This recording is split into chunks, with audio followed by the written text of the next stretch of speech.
What's up, everybody? Welcome to podcast now. I'm Alex, and in this video, I want to talk about Enzo in Mafia, the Old Country. This is a character that I've been thinking a lot about. I wanted to do a video kind of dedicated to him, and let me know even in the comments if there's other characters you'd want me to kind of break down in this way. This is a character that I feel like is kind of split in the fandom, and I think that actually almost makes it more interesting. I really like him, but I like him for different reasons, and we're going to talk about some of those, and his personality type is pretty darn different from really any of the other protagonists we've gotten in these games before. And, I brought him up when I did the ranking video just yesterday, and I feel like he's definitely up there in terms of the protagonists. I think they've always had very strong ones. I mean, even Lincoln, I think, is a very, very strong protagonist for just any game, really, and then the Mafia franchise, But Tommy, Vito, and then, they have these companions, or they have these other characters that kind of help them stand out, and, and some of them can kind of define those characters, right? You think about Vito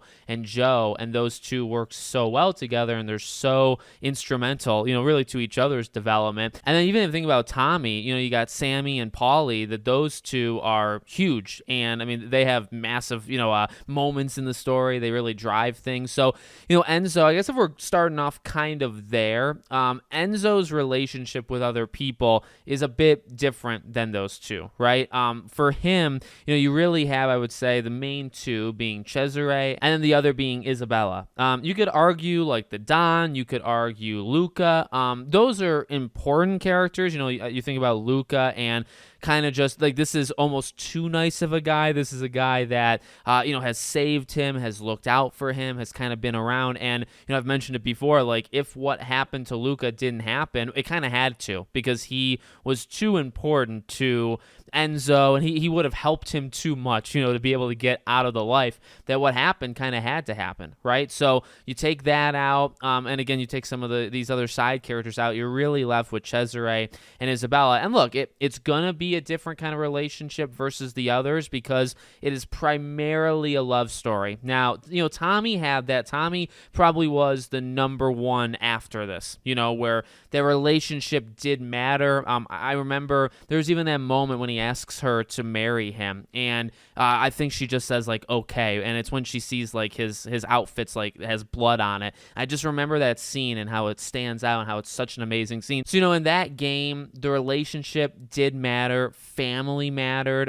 It really also was kind of this turning point to Tommy, where okay, he did what he did at the end of the game largely in part to keep everybody safe. He took the fall, he went to prison, he testified, all that stuff, and a lot of that stems from his relationship. So it's not like it's the first time it's ever been done, but clearly, this kind of relationship between Enzo and others was, the primary focus of his character. But what I love about him is, number one, he's gone through a lot, okay? And number two, I would say his dedication to, like, belonging. And I think that really through all these videos I've made on this game over the last week, that's something that's really stuck with me, with Enzo as a character that I think does make him a strong character. So again, he seems to be mixed in the community. For me, how I see him is, like, this is a tragic character. This is a character that had a very rough life, right? You kind of find out through side conversations, or if you listen enough, like when you are riding from a one place to the next, if you don't like skip drive, you can hear stories and you kind of hear a little bit of his upbringing, a little bit of really what he viewed his parents, or I think mainly his dad, and basically it's nothing. It's no belonging, right? And I think that is pretty important when you look at his trajectory throughout the entire game.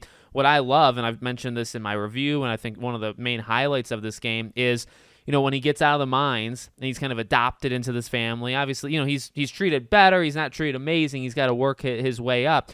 He comes in from this outsider perspective, and he has all of these characteristics that are like so foreign to that family. And, as the game goes, at least in the first third, he's telling Isabella all of these things and instilling them, in her, of kind of being confused of like, why can't she make the decisions on her own? Why does her dad have to do it for her? All of these kind of, not even necessarily like larger than life things, but like live your life the way you want to, right? Like be happy, be free, like, some pretty, kind of simple things, but things that I think you lose, when you're in that life. And what I love so much about that character development is he actually loses it. Now, he loses it kind of frustratingly. Like, you don't really want him to lose it. I mean, it plays into the whole, like, just tell somebody that you like this girl, right? So we can kind of get this all over with. But, I like this idea that he's coming in, he falls in love, that's pretty obvious. And as he starts working his way up and up and up, you start to see that other side of him, this side that, he does have this strong sense of loyalty. He does have this this feeling of, like, just wanting to do it and belong. He said it really all throughout the game. I mean, you can hear early on, even when he's in the mines and when he gets out. I think even in that very first mission where you're just checking in on people, I think he says something like, "Are we going to do this again tomorrow?" And he kind of has this energy where it's like he wants to do it. He wants to wake up the next day and work again because he just he likes to work in that way. He kind of likes to work for purpose, right? And he likes that belonging. Like, if it's going to get stuff done, if it's going to help just that kind of family, kind of approach, he's going to do it. And I really like that. And I think then you also have the trade-off where he starts to do it and he does start to get rewarded for that, but then he starts to lose that, like, human side. He almost goes on, like, autopilot for the mob, and he loses that kind of naivety, that he brought into it in the first place that he talked to Isabella about. And then, that's something I've mentioned in all these videos. Like, he starts just very, larger than life, larger than that life.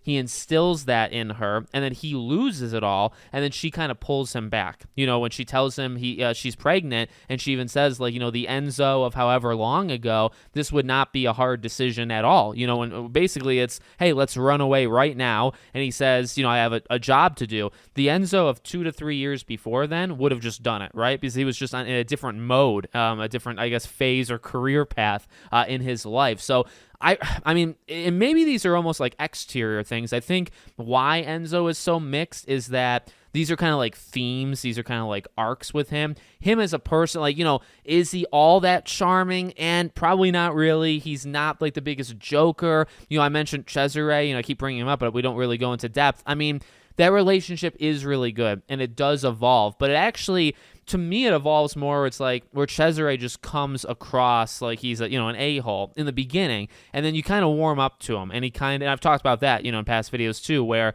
he needed to step up, and he does. He really does mature, and he really does take those steps.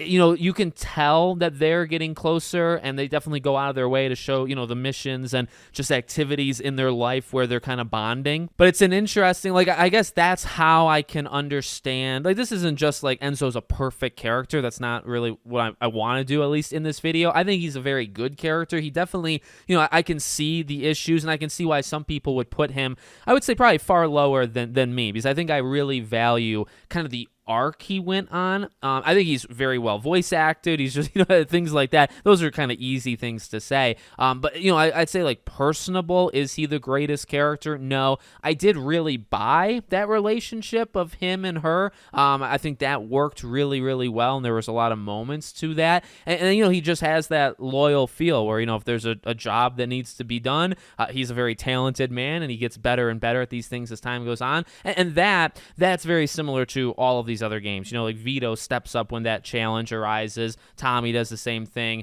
Lincoln kind of starts like he has it. He really has a very awesome set of skills, and then he's just kind of triggered because of what happens, and it's like, you probably shouldn't have done that to the man. He's got nothing else to lose, and he's coming after. It's tough. Mafia 3, as I keep saying in all these videos, is so different, and in some ways a good kind of different. But it's hard to kind of, that kind of character arc. There's definitely, I think, more similarities between Tommy, Vito, and then Enzo. Lincoln kind of comes from just literally like a different place, kind of different background, and what kind of sets him off, and his character growth. As I've said before, he kind of goes kind of down, like he kind of gets more evil.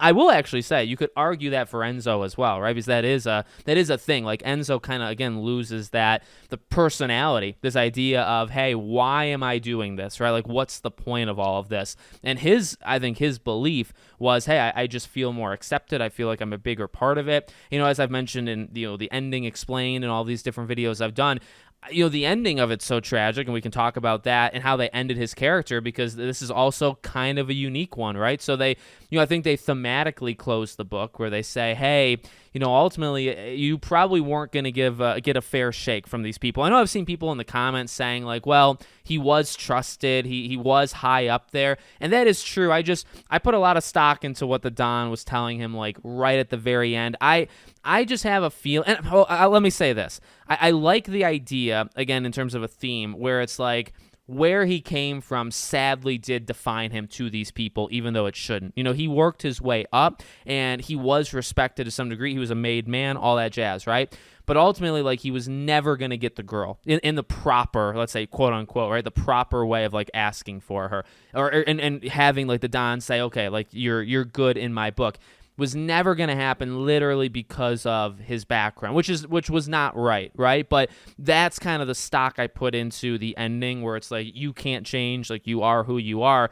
Yeah, I mean, he was given a mine. In some ways, you could argue that's like a backhanded compliment, because it's like, that's the guy who's literally in the mine, and maybe you're looking at it where, well, now you can control those people, but it's like, well, you're telling the guy who was in it, now he gets to, like, order these people around. I don't know if he would accept that even in, like, his best days, as a mobster, if he would accept that position. So, I mean, you could look at that as a big pro.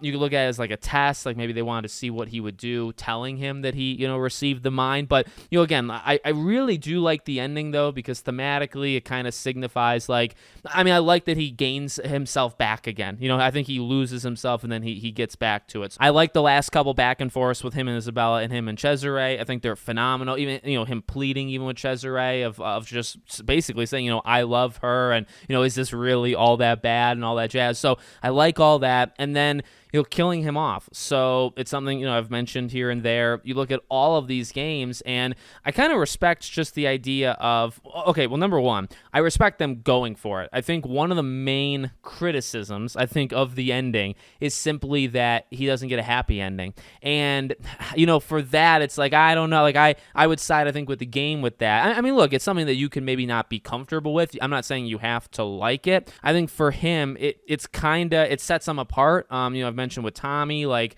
he does die and he's killed by Vito, but it's just he got to live so much of his life. Enzo's pretty young, right? So it's like he didn't really get to live all that long. Vito gets to live an extremely long time. Lincoln could potentially live a long time depending on what happens. Enzo really, he got a lot. He grew. He fell in love. I think that's probably the one, like, main takeaway, from his death is, like, well, he in his heart he got the girl and they got to spend some time together. But it is tragic. Like, I can respect them doing it. I can respect them, because each one of these has really kind of ended a little bit differently. Again, like, Tommy does die, but the way it happens and when it happens specifically, it's so different, right? And so you can't always have them die at the end, but you also, and what I love about this series too is that it is still somewhat grounded, even though it can kind of sometimes at least get a little crazy. Like, it is rooted, I think, a lot in reality, where when you enter this life, and obviously there's mobsters, I keep mentioning, like, on YouTube and stuff, there are people that got out, okay? But this is the 60s, 70s, 80s in, like, New York, right? We're talking Italy, and we're talking, in the early 1900s. So, number one, it's more severe. Number two, Enzo's position and what he did is far more severe than, like, these people that have gotten out, like, nowadays, real life people, right? Like, Enzo's done far worse. Tommy did far worse. Vito did far worse. You really shouldn't be able to leave all that peacefully. And Tommy kind of got the best of both worlds, right? Like, he got to leave, but at the same time, he did have to face that punishment of jail, but he did get to live and then, and experience things, and then he was killed. He kind of got all different things that you would kind of expect, a mobster to, because you would want, maybe the person would want to live, but you're not going to live the whole time, right? You eventually are going to face consequences. So thinking about it that way, and honestly, I have thought about it that way for many years, even, watching YouTube stuff or just playing these games, it's not impossible to follow it along and say, yeah, like, it's believable, Enzo. Now, you could say, like, how Cesare, and, like, would he buy that Cesare was, like, looking out for him when he gave him his hand? You could argue that. I could understand that one. But the idea that, like, Enzo dying is, like, just a deal breaker, I don't think it is. I think that, honestly, he just killed a very, very important person, and he killed actually many important people, but maybe one of the most important of all. So, like, punishment's gonna come, whether it's, a person that maybe you shouldn't have let go in that previous knife fight, right? Maybe you should have taken him out, then you wouldn't have had a problem. But maybe he still would have, right? Maybe he would have been hunted to the ends of the earth for doing what he did. Who knows, right? But I would believe that somebody in Enzo's position position doesn't get a happy ending. And that is tragic, but I mean, that's the world. I mean, if it was like a happier, kind of theme and setting and it wasn't about mobsters and stuff, the ending would be different, right? So I like it in that way. But, overall, I think he's a great character. Like I said, I put him, I think Tommy's my favorite. I think Enzo is probably right behind him. Vito, I think I maybe said this in past videos, like, Vito's really cool. I think my opinion on him did drop a little, like, replaying too. I think so much of Vito is held up by the relationship between him and Joe. And I mean, you could use that argument, same thing with Enzo. Like, Enzo is held up through his themes, not even necessarily him as a person. So you could probably argue same thing. So if I were to, like, rank them, I do think, like, Tommy would be number one, and then Joe and Enzo would be pretty darn close, and then Lincoln would be right behind them. That's kind of how I would do it. Depends, I think, on, much like this game, really, depends on, like, what you value in your character. Like, if you like certain things over others, you might think he's better, you might think he's pretty bad, depending on what you look at. So let me know what you guys think in the comments. Like I said, also let me know any other characters you'd like to see me break down like this. I'd be happy to do it. Make sure, as always, you're subscribed to the channel, bell icon turned on, and I hope to see you all on the next one.